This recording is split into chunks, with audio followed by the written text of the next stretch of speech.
Muchas gracias, ministro, y si estamos preparados, Miguel Ángel, nos sometemos a las preguntas que consideréis. Gracias, portavoz. Hoy la lista de medios que van a participar la componen Catalunya Radio, GN Diario, La Información, Televisión Región de Murcia, Cuarto Poder, Nació Digital, Telemadrid, Associated Press, TV Canarias y La Buena Onda Radio. Comenzamos con Catalunya Radio. Adelante.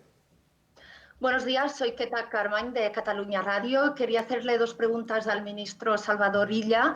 Ha hablado usted de estas cifras. Con estas cifras de incidencia del coronavirus en la población, teniendo en cuenta también que en los próximos días ya van a salir los niños, ¿cuáles serán los próximos colectivos en este desconfinamiento gradual? ¿Serán las personas mayores? ¿Serán quizás los pequeños comercios? ¿Cuáles van a ser los próximos colectivos? Si ya podrían comenzar a añadirse a los niños a partir del 10, cuando se termina la tercera prórroga del estado de alarma. Y luego la segunda pregunta. La Generalitat aspira a tutelar, a pilotar alguna de estas fases graduales y asimétricas de desconfinamiento. ¿Tiene previsto en algún momento ceder los mandos, dar los mandos en algún momento a las comunidades autónomas para que tutelen, dirijan el desconfinamiento? Ya que estoy hablando de las comunidades autónomas, ¿serán las encargadas de tutelar los test que se hacen y que han pedido, que se van a hacer y que han pedido a los clubes de fútbol profesionales, a los jugadores profesionales? Muchas gracias. Muchas gracias, Queta, por tus tres preguntas. Creo que han sido al final tres preguntas. La primera, los datos que hemos conocido hoy, pues son los datos mejores que los que teníamos los otros días, pero he insistido en que hay que valorarlos con muchísima prudencia. Y seguimos estando en una fase de confinamiento. Esto es importante recordarlo. El Congreso autorizó pasado miércoles, el Consejo de Ministros hoy ha aprobado un decreto de estado de alarma para 15 días más. Hay una medida de alivio que anunciamos que consiste en permitir en unas condiciones muy determinadas el paseo de los niños. No estoy en condiciones de anticipar ni nuevos colectivos ni nuevos sectores que puedan beneficiarse de alguna medida de alivio.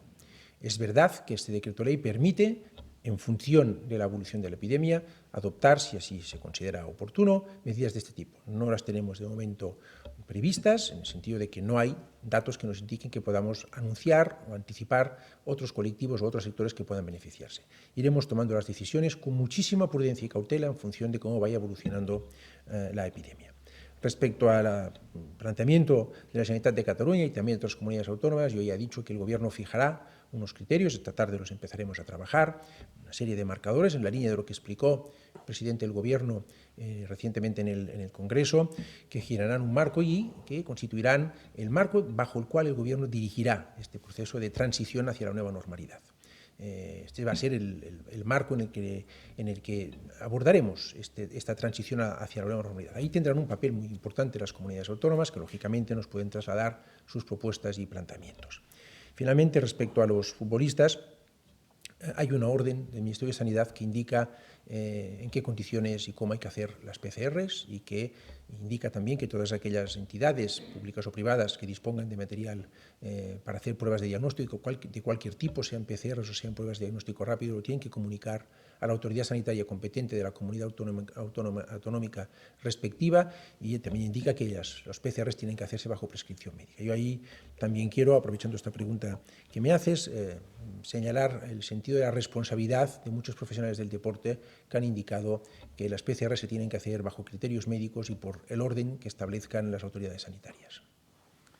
Ahora pregunta GN Diario. Adelante. Hola, buenas tardes, soy Fran López y tengo dos preguntas. Una de ellas está enfocada con los centros sanitarios.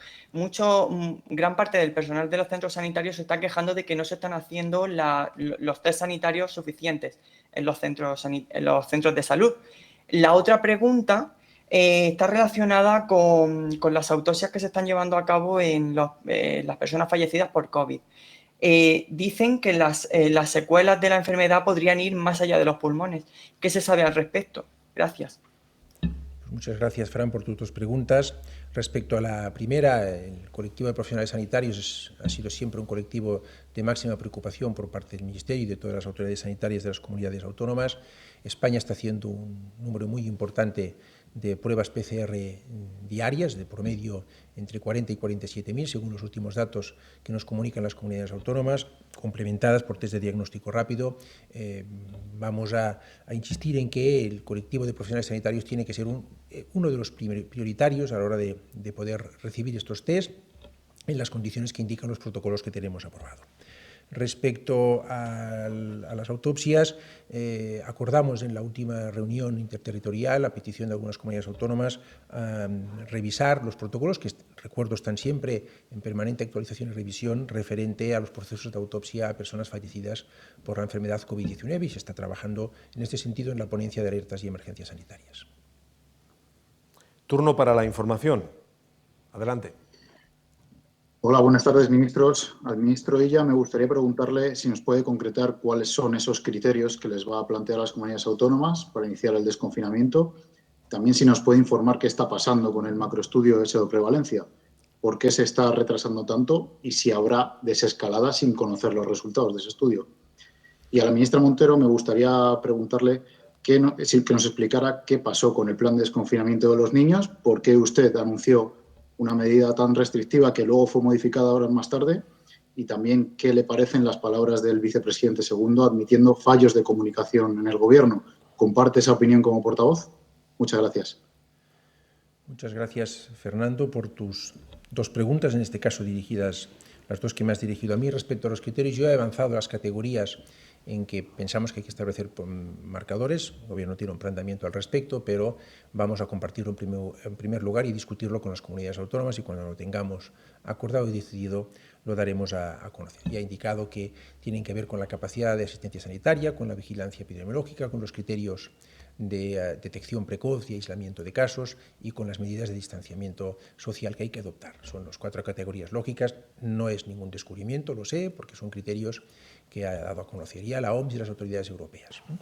Y respecto al estudio de seroprevalencia, este estudio empezará la semana que viene, el lunes, en casi todas las comunidades autónomas o en muchas de ellas. Es un estudio muy ambicioso, planteado en 3 oleadas, que nos permitirá tener una fotografía de la evolución de la epidemia en todo el conjunto del territorio español y con muestra representativa para tener datos significativos a nivel de provincia. Hemos optado por este enfoque que, por sus requerimientos logísticos, al querer hacer el estudio en una franja de tiempo, la misma franja de tiempo en todo el territorio español, pues ha provocado que tengamos que trabajar logísticamente para poder realizarlo en las mejores condiciones.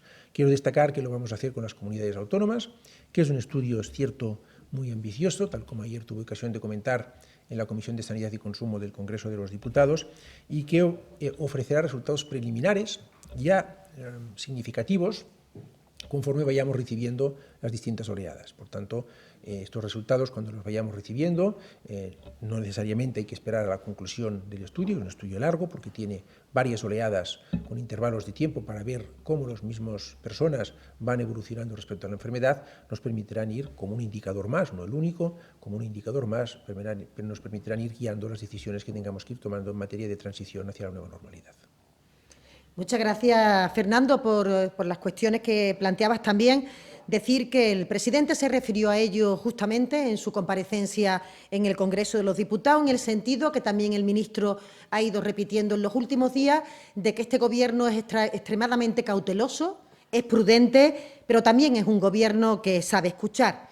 Y en ese sentido, lo más importante, lo fundamental, es poner en valor que el esfuerzo colectivo de confinamiento, que ha alterado de forma tan nuclear la vida cotidiana de tantos y tantos ciudadanos, está permitiendo que ahora podamos tener un pequeño respiro, un pequeño alivio para nuestros niños y niñas en las condiciones que el ministro de Sanidad acaba de expresar.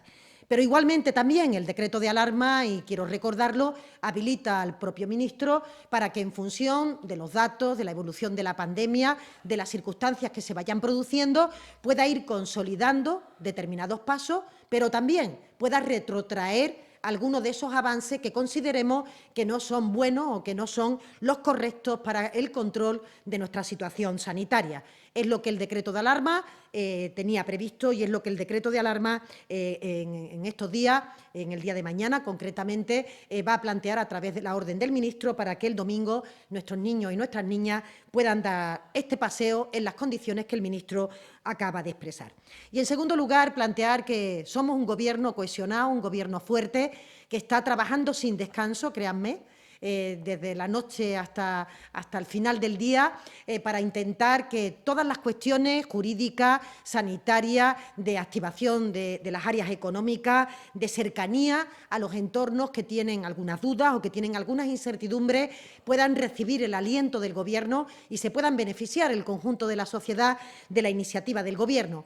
En esa concentración es en la que estamos y es en la que vamos a seguir estando hasta que finalmente, y espero que pronto, podamos ganar esta batalla definitiva al virus, una batalla que la tenemos que ganar con el concurso de todos. Pregunta a la televisión de Región de Murcia. Adelante. Sí, buenas tardes, señores ministros. Soy Blanca Núñez, de 7 Televisión. Mis primeras preguntas iban destinadas a la ministra portavoz. Quería preguntarle y decirle, España ha pedido la mutualización de la deuda a Europa. Yo quería saber si esa posibilidad se podría hacer extensible a las comunidades autónomas y, de no ser así, si habría un fondo adicional no reembolsable para las comunidades autónomas para que puedan pagar la factura del coronavirus. Y para el ministro ya me gustaría saber cómo piensa el Gobierno compensar la pérdida de las farmacias ante el precio fijo de las mascarillas.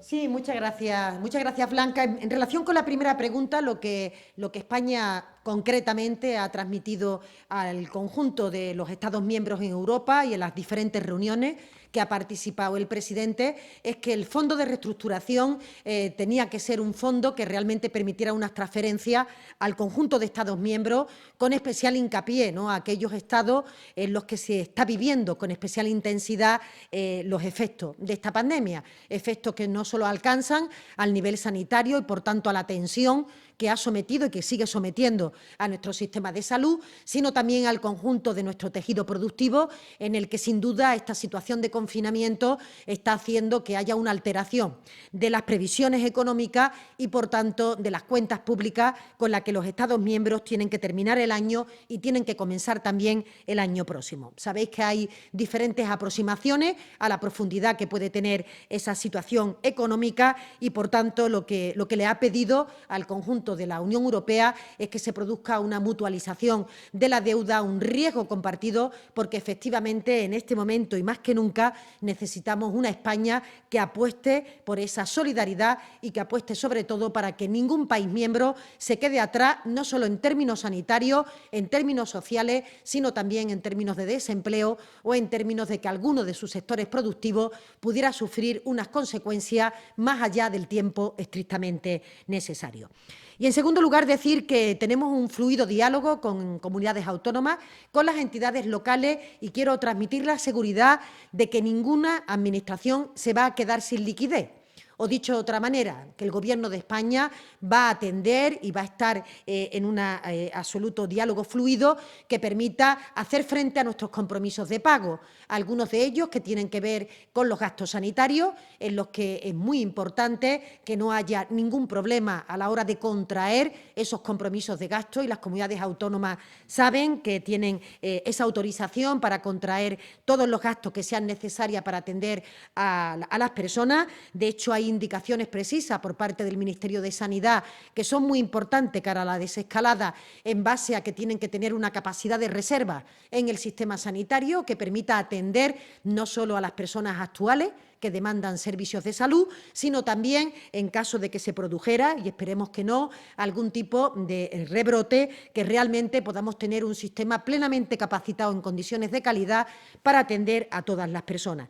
Y también, igualmente, con las entidades locales, con las que estamos trabajando con la FEN, para ver cuáles son los objetivos prioritarios para el destino del mal llamado superávit, del esfuerzo que se ha hecho durante todos estos años por parte de los ayuntamientos, que pueda revertir en forma de diferentes programas para que se pueda beneficiar el conjunto de la sociedad. Por tanto, trabajo compartido, ningún problema para que las comunidades autónomas puedan tener esa liquidez, y estamos trabajando en esos planes de tesorería porque la situación de cada uno es individual y va a requerir también un tratamiento individual.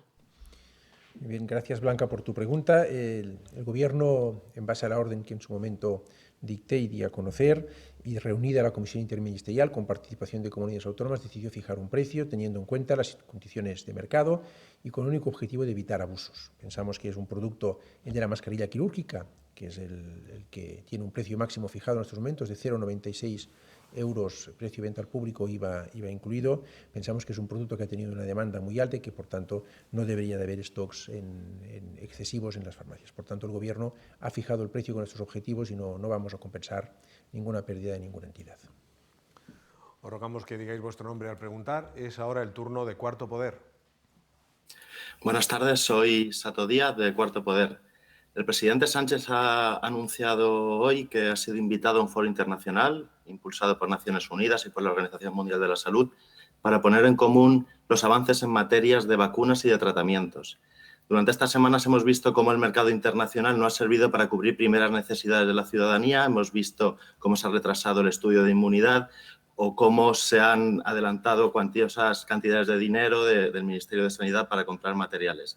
¿En qué momento está la investigación en nuestro país en tema de vacunas y tratamientos? ¿Y qué planes tiene el Gobierno para facilitar una industria propia para EPI, respiradores o test? Gracias. Muchas gracias, Sato, por tu pregunta. En primer lugar, ya he indicado antes que no hay un retraso en ningún estudio, sino que lo que hay es un estudio muy ambicioso, hecho con la colaboración de las comunidades autónomas, que va a empezar la semana que viene.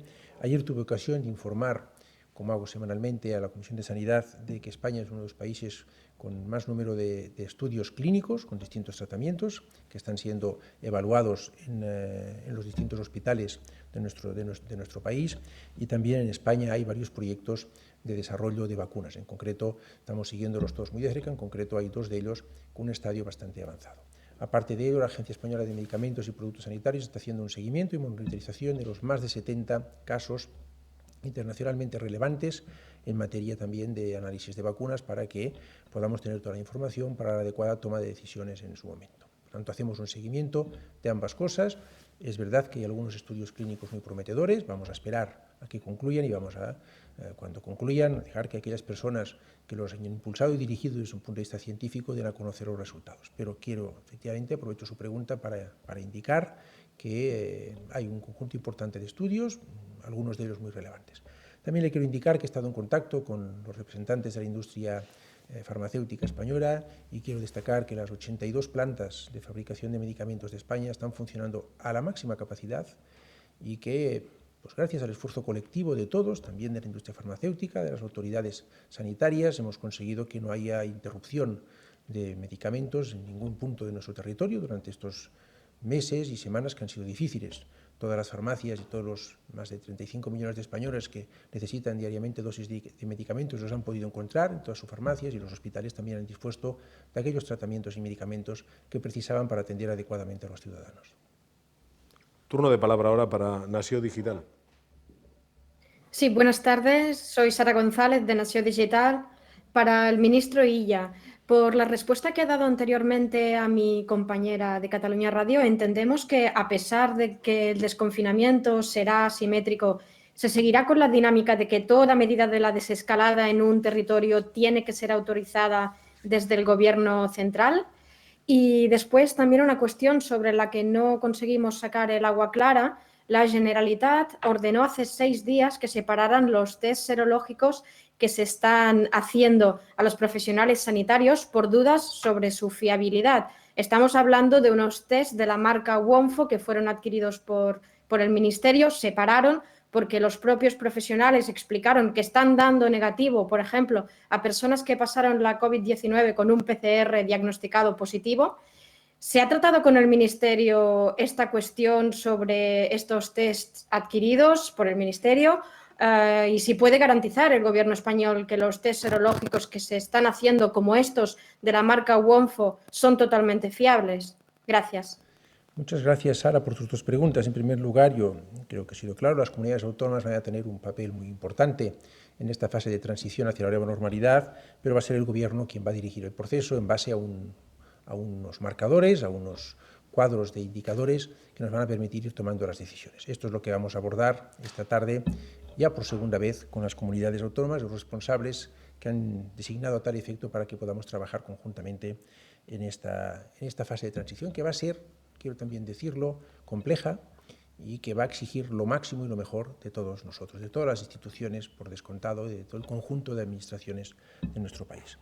Respecto a los test serológicos, los test de anticuerpos que usted menciona, el Gobierno analizó más de 70 test, seleccionó aquellos que cumplían con unos criterios, informó en qué condiciones podían ser usados estos test, lo hizo concretamente el Instituto de Salud Carlos III, y en esas condiciones fueron entregados a las comunidades autónomas, es decir, el material, los test, con las condiciones de uso que, después de una validación y un análisis profundo por parte del Instituto de Salud Carlos III, podían, en ciertas condiciones, ser usados. En concreto, quiero recordar que se aconsejaba su uso en lugares con una prevalencia alta de la enfermedad. A partir de aquí, las comunidades autónomas tienen que hacer uso de los mismos en estas condiciones, o en caso contrario, comunicárnoslo y hablarlo con nosotros. A mi nivel no he hablado de este asunto con la responsable de Cataluña, ignoro si se ha hecho a nivel técnico, pero muy probablemente así haya sido. Turno ahora para Telemadrid. Hola, ¿qué tal? Muy buenos días. Soy José Miguel de la Morena, de Telemadrid. Quería preguntarle a la ministra portavoz cómo valora la escalada de enfrentamientos que existe entre uno de los partidos que apoyan al Gobierno y el Poder Judicial, y si como Gobierno cohesionado respalda las críticas que ha lanzado su vicepresidente por la condena a Isa Serra. Y también para el ministro de Sanidad tengo varias preguntas relacionadas con el proceso de transición gradual por territorios, que nos está diciendo hasta qué punto sería asumible, por ejemplo, un plan como el del Ayuntamiento de Madrid y los hosteleros madrileños de ir reabriendo con limitaciones. También la posibilidad de que haya elecciones en el País Vasco o en Galicia, si eso entra dentro de lo que se va a hablar esta misma tarde. También me gustaría saber si ha considerado que Madrid vaya a ser la última comunidad autónoma que vaya a abrir, dada la gravedad de la pandemia en nuestra región. Y luego tengo una última curiosidad sobre otro tipo de comunidades más pequeñas, las comunidades de vecinos, saber si va a haber una norma general o será la autoridad de los conserjes la que determine si los niños pueden utilizar las zonas comunes, comunitarias, o los padres, o cómo se va a regular. Gracias. Yo, José Miguel, en ningún caso hablaría de escalada de enfrentamiento. En todo caso, quiero una vez más reiterar que el Gobierno de España, como no puede ser de otra manera, tiene un absoluto respeto a la separación de poderes y, por otra parte, acata las sentencias que las diferentes instancias judiciales puedan emitir a propósito de casos concretos o de cuestiones en las que los ciudadanos o los diferentes colectivos puedan plantear. Por tanto, respeto absoluto a las decisiones judiciales y también trasladar que probablemente esas palabras del vicepresidente se encuadran, se enmarcan dentro de la libertad de expresión, igual que también las del propio Consejo General del Poder Judicial, cuando ha podido expresar opinión a propósito de alguna materia. Respeto absoluto a esta separación de poderes y creo que este Gobierno siempre ha dado muestras claras de que no solamente lo expresa, sino que así lo cumple. Muchas gracias, José Miguel, por tus 4 preguntas. En primer lugar, siempre es bueno que las distintas administraciones y que distintos sectores hagan sus propuestas y hagan ese esfuerzo de pensar cómo tienen que adaptar su actividad, en este caso empresarial o de administración pública, a esa nueva normalidad hacia la que nos encaminamos. Pero ya he indicado antes que va a ser el Gobierno quien, con la participación de las comunidades autónomas, fije un marco con unos criterios, unos marcadores que nos van a ir permitiendo, en función de la situación epidemiológica, ir viendo cómo podemos ir transitando hacia esa nueva normalidad. En ese sentido, no puedo decirle quién va a ser la primera y la última comunidad autónoma, dependerá de la situación epidemiológica que en cada momento valoremos que tiene esta comunidad autónoma o este territorio concreto, y también de las otras capacidades asistenciales, las otras medidas que se hayan podido tomar, de detección precoz, que nos den la seguridad de que podemos tomar ciertas medidas con la garantía de que no se va a producir una segunda ola, un segundo brote en el territorio objeto de cuestión. Ojalá se puedan celebrar las elecciones en el País Vasco y en Galicia lo antes posible.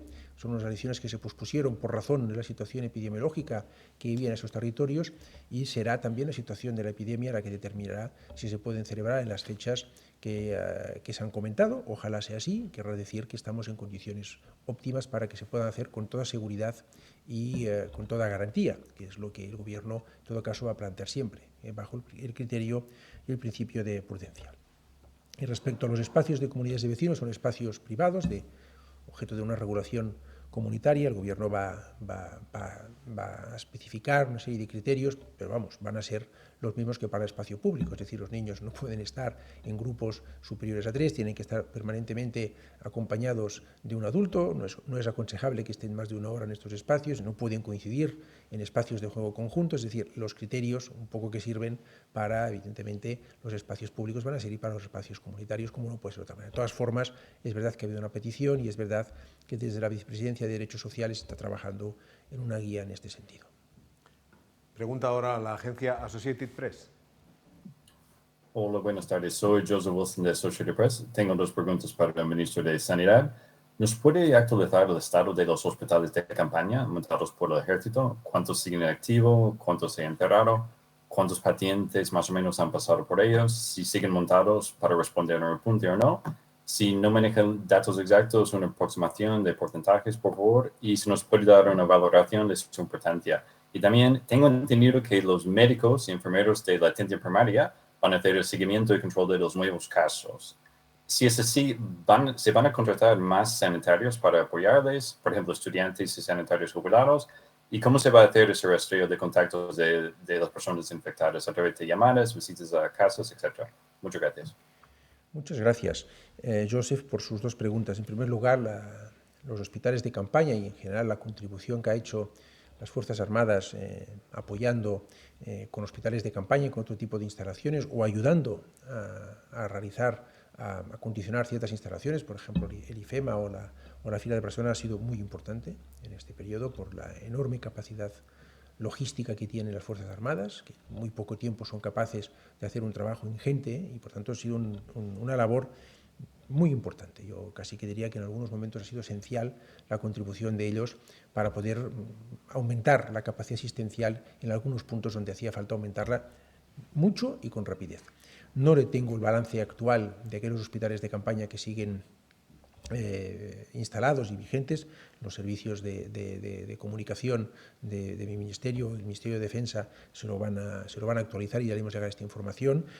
Sí que le puedo decir que el criterio con el que hemos actuado, o la recomendación con la que hemos actuado desde el Ministerio de Sanidad, es de ser muy prudentes a la hora de, digamos, replegar este tipo de instalaciones, porque la capacidad asistencial queremos que siga estando en los niveles máximos en este periodo de transición hacia la nueva normalidad. Y la segunda pregunta, efectivamente, la asistencia primaria, tal como nos recomiendan todos los expertos con los que estamos hablando, va a tener un papel muy importante en esta fase de transición por su capilaridad, por su capacidad de llegar a aquellas personas que presenten una sintomatología leve compatible con el COVID-19. Van a ser las propias comunidades autónomas las que van a decidir en qué condiciones y de qué manera y con qué objetivo y con qué métodos la atención primaria va a hacer esta labor de detección precoz y de asistencia de aquellas personas contagiadas. Respecto a si será necesario contratar más profesionales sanitarios, es una decisión también que corresponderá tomar a las comunidades autónomas. Yo le quiero recordar que se puso a disposición de las mismas una cantidad muy importante de profesionales sanitarios, estudiantes, personal jubilado, personas de distinta índole, en cifra de 81.000. Bueno, si se requiere reforzar los recursos humanos, las personas que tienen que atender, en este caso desde la atención primaria, pues cada comunidad autónoma tendrá que o bien reorganizar sus recursos o bien optar por reforzarlos. Interviene ahora TV Canarias. Sí, Silvia Mascareño, Radio Televisión Canaria. Para el ministro de Sanidad, el Gobierno canario está presentando ahora mismo su plan de desescalada. Es un plan de 4 fases en 4 semanas. Según los expertos, podría empezar incluso el próximo lunes con apertura de algunas tiendas y peluquerías y terminando la 4ª semana con los viajes entre islas. No sé cómo valora el Ministerio este plan de desescalada en 4 semanas, si cree que puede ser modelo para otras comunidades autónomas y si también esa desescalada puede dar algo de esperanza al sector turístico y así no dar por perdida la temporada de verano. Pues muchísimas gracias, Silvia, por tu pregunta. No conozco el plan, lógicamente. Si se presenta ahora, pues no he tenido ocasión de conocerlo. Como todos los planes que se nos hagan llegar, lo vamos a valorar, pero ya he indicado antes, la dirección del proceso de transición hacia una nueva normalidad va a ser dirigido por el Gobierno de España en base a unos criterios que empezaremos a discutir esta tarde con las comunidades autónomas y que van a ser desplegadas las distintas propuestas que pueda haber de transición en función de estas características, de estos marcadores que tenemos que discutir con ellas. Yo no puedo anticipar en absoluto ninguna fecha ni ningún periodo temporal, sería imprudente por mi parte. Simplemente lo que puedo recordar y debo recordar es que se ha decretado el estado de alarma hasta el 9 de mayo. Lo autorizó el Congreso y lo ha decidido hoy el Consejo de Ministros. Es verdad que con la posibilidad de decretar algunas medidas de alivio, conocemos una que va a poder llevarse a cabo este domingo a partir de las 9 de la mañana, que son los paseos con los niños menores de 14 años en las condiciones que hemos indicado. De momento esto es lo que hay, e insisto, vamos a actuar con máxima prudencia y con máxima cautela. Finaliza el turno de preguntas con la intervención de La Buena Onda Radio. Adelante. Sí, hola, buenas tardes, ministro. Soy Manuel Méndez de La Buena Onda Radio. No me van a ver porque no la cámara no va bien.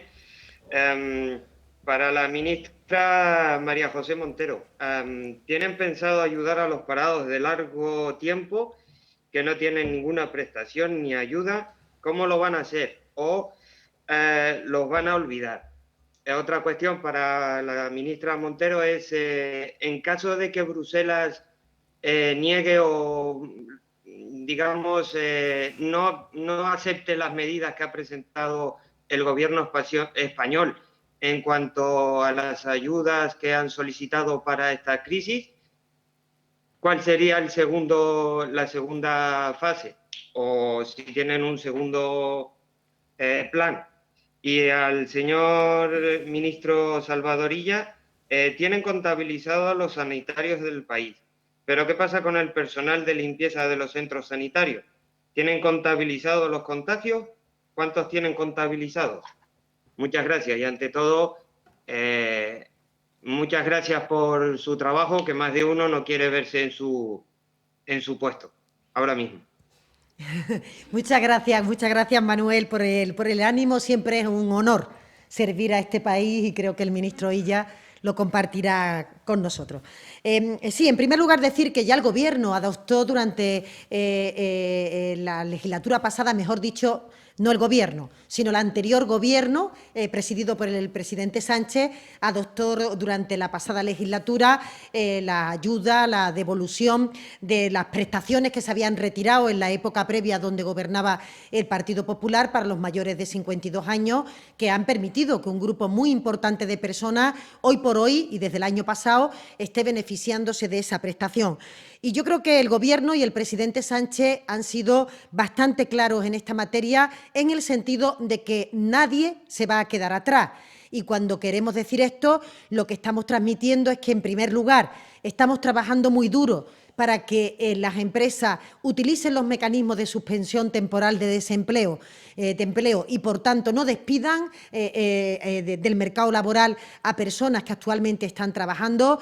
Son muchas las personas que se están beneficiando de este circuito, que es una suerte protegida de expedientes de regulación de empleo y que, sinceramente, nos está permitiendo mantener a determinados sectores de la actividad económica, que son los que más sufren las consecuencias económicas de la crisis sanitaria, nos están permitiendo mantenerlo en stand-by, en una situación en la que ojalá y pronto, cuando volvamos a esa nueva normalidad, permita recuperar el vigor del crecimiento de empleo que teníamos desde el mes de enero y que tuvimos también a lo largo del pasado año. Por tanto, tranquilidad, ningún colectivo, ninguna persona va a tener dificultad en este sentido y además deseamos que en el mes de mayo se pueda presentar el ingreso mínimo vital, que va a ser ya una garantía de renta innovadora por primera vez en nuestro país y que va a permitir llegar en torno a 1 millón de personas lo que creo que es una buena noticia respecto a que efectivamente para nosotros las personas están en el primer lugar y sobre todo aquellas que tienen menos oportunidades o que tienen más dificultad de integración en el mercado laboral.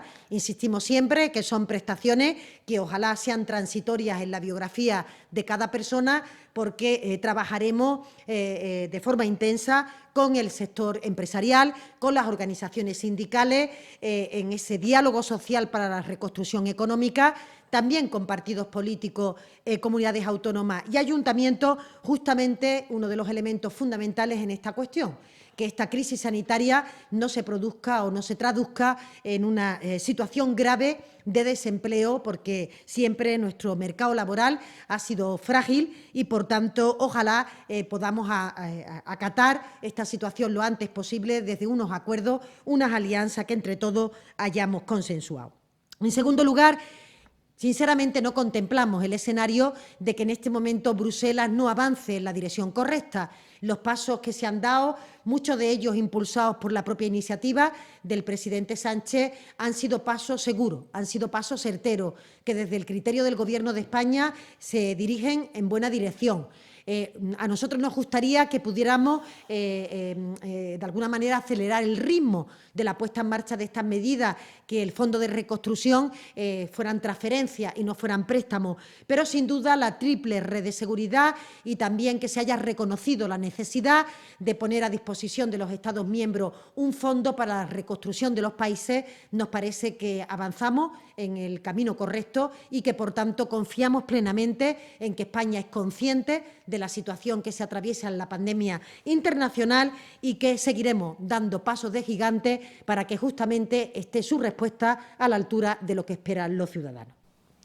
Muchas gracias, Manuel, por tu pregunta y también por tu comentario. Como ha dicho mi colega, es un honor siempre servir a España, pero sobre todo, si me permites, quisiera hacer extensivo este agradecimiento al conjunto de todos los responsables sanitarios de todo el país, comunidades autónomas, municipios y sobre todo al conjunto de todos los profesionales sanitarios que están día a día de una forma ejemplar y heroica trabajando para vencer lo antes posible la epidemia, también a toda la comunidad científica que está trabajando contrarreloj para descubrir terapias y vacunas que serán la victoria definitiva contra el COVID. Y en ese sentido, también un agradecimiento especial al personal de limpieza que tú has mencionado, que tiene una labor también esencial en este colectivo en ayudar a que funcionen adecuadamente todas las instalaciones sanitarias. No tenemos un cómputo de aquellas personas afectadas, voy a recabar información al respecto, pero no tengo estos datos y, por tanto, no te los puedo proporcionar en estos momentos. Pues finalizamos la comparecencia. Gracias, ministros. Gracias, ministra portavoz, María Jesús Montero. Gracias, ministro de Sanidad, Salvador Illa. Y gracias a todos los medios participantes. Buenas tardes. Muchas gracias y agradecimiento, como siempre, al conjunto de la sociedad por su comportamiento ejemplar.